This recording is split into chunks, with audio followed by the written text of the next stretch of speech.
बिस्मिल्लाहिर्रहमानिर्रहीम। आज हम स्टडी करेंगे properties of air pollutant and their effects on human system के बारे में। ठीक है कि उनके इफ़ेक्ट्स क्या है ह्यूमन बॉडी पे, तो इसके बारे में हम स्टडी करेंगे। चले स्टार्ट करते हैं। सबसे पहले जो कार्बन मोनोऑक्साइड जो है क्या चीज़ है। ठीक है, लास्ट टाइम हम लोगों ने डिस्कस की थी कि कार्बन मोनोऑक्साइड भी एयर पोल्यूटेंट है, कार्बन सल्फर के ऑक्साइड्स भी, क्लोरोफ्लोरोकार्बन्स भी, और ऑक्साइड्स ऑफ ऑक्सीजन भी, ऑक्साइड्स ऑफ नाइट्रोजन भी। तो हम इनमें से सबसे पहले कार्बन डाइऑक्साइड पे हम स्टडी करेंगे कि वो क्या चीज़ है।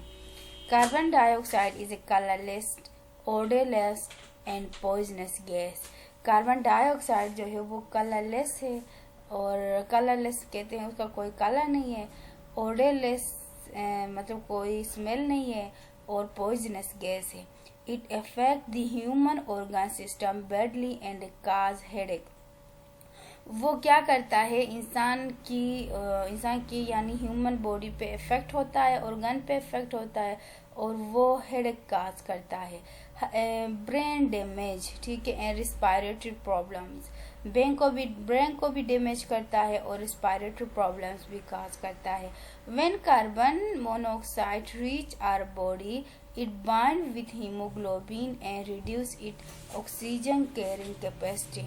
जब वो कार्बन मोनोऑक्साइड जो है ब्लड के अंदर आ जाता है, तो वो क्या होता है, वो इस हीमोग्लोबिन के साथ आके अटैच होता है। अटैच होने की वजह से ना हीमोग्लोबिन का काम जो है ऑक्सीजन पूरे बॉडी तक ले जाना होता है। तो फिर वो जब कार्बन मोनोऑक्साइड आके उसके साथ लग जाता है, तो फिर वो अपना प्रॉपर काम नहीं कर पाता, पूरी बॉडी को ऑक्सीजन प्रोवाइड नहीं होते हैं। ठीक है, फिर सल्फर डाइऑक्साइड क्या है। It is colourless gas with irritating smell. ये भी कलरलेस गैस है, लेकिन इसकी स्मेल क्या है, मतलब इरिटेट कहते हैं, अनप्लेजेंट स्मेल है। It dissolve in rain water and cause acid rain. और जब ये वाटर के साथ ऐड होता है तो वो एसिड रेन काज करता है। Exposure to sulphur dioxide cause breathing difficulties, phenomena, lungs cancer. और इसके अलावा इसका काम जो है वो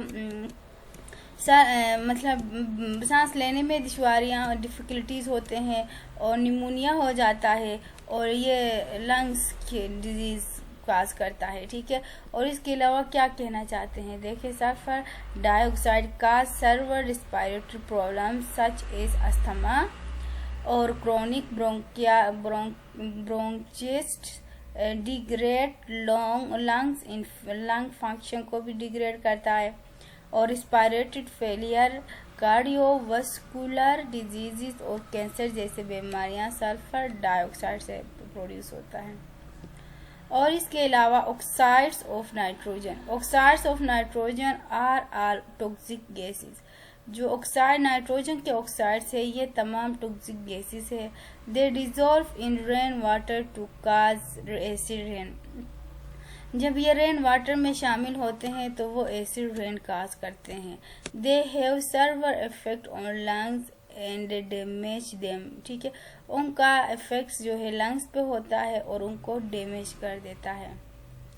sulphur dioxide destroy chloroplast in plants पे भी इफेक्ट होता है। क्या इफेक्ट होता है, उनकी क्लोरोप्लास्ट खत्म कर देता है। As a result the photosynthesis and plant growth are affected, जिसकी वजह से वो क्या होता है, इफेक्ट होता है। ठीक है, फोटोसिंथेसिस इफेक्ट होता है, और इफेक्ट्स फोटोसिंथेसिस की प्रोसेस पे इफेक्ट होता है। Effect of human activities on environment. Human activities such as burning of fuel, extensive use of vehicle, aerosol fertilizer, insecticides, pesticides, and etc.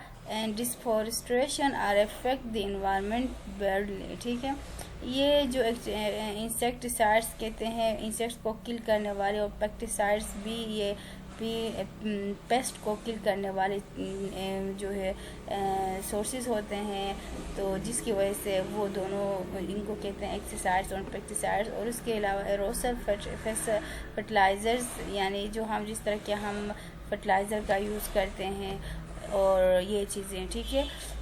We will discuss here a few example of adverse effect of human activities on environment, ठीक है।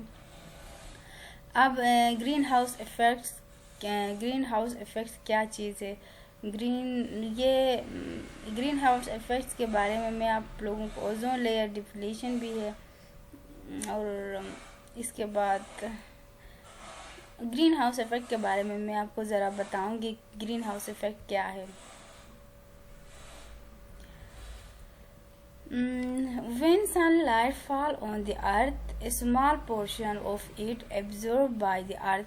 जब अर्थ पे sunlight गुजरती है तो फिर अर्थ absorb करता है and it convert into heat में कन्वर्ट करता है।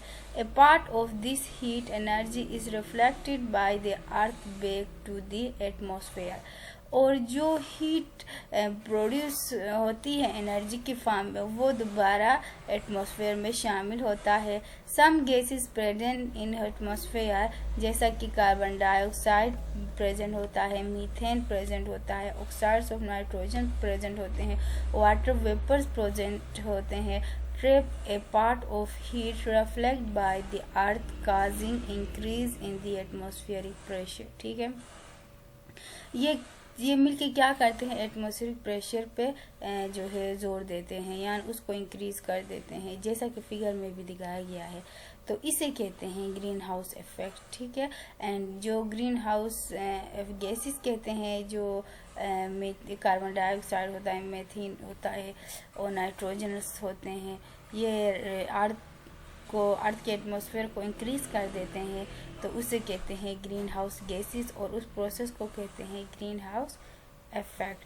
Green house effect gas is the atmospheric trap heat and keep it warm. Greenhouse effect जो है वो रेडिएशन को ट्रैप कर देते हैं और अपने अंदर रखते हैं, तो फिर जाहिर सी बात है वहाँ पे गर्मी ज़्यादा होती है, ठीक है। सन से जो भी शुआएँ आ जाते हैं वो ज़मीन पे पड़ते हैं, तो ज़मीन से वो जाते कम है, आते ज़्यादा हैं, तो ज़मीन पर गर्मी ज़्यादा होती है। तो जितना रेडिएशन अब ज़मीन पर आ जाएगा, इसका मतलब है उतना रेडिएशन जो है ज़मीन एब्जॉर्व करेगा, और इसके रिज़ल्ट में हमारे पास क्या होगा, रेडिएशन जो इंक्रीज़ होगा इस अर्थ की, ठीक है। तो अर्थ की रेडिएशन इस तरह इंक्रीज़ होगी, तो इसे कहते हैं ग्रीन हाउस इफेक्ट, ठीक है। ये है कुछ बेनिफिट के लिए भी होते हैं, और बहुत ज़्यादा ग्रीन हाउस इफेक्ट होना भी नुकसानदा होते हैं, ठीक है। तो आई थिंक इसी के साथ ये लेक्चर भी ओवर होता है। तो आई थिंक थैंक यू।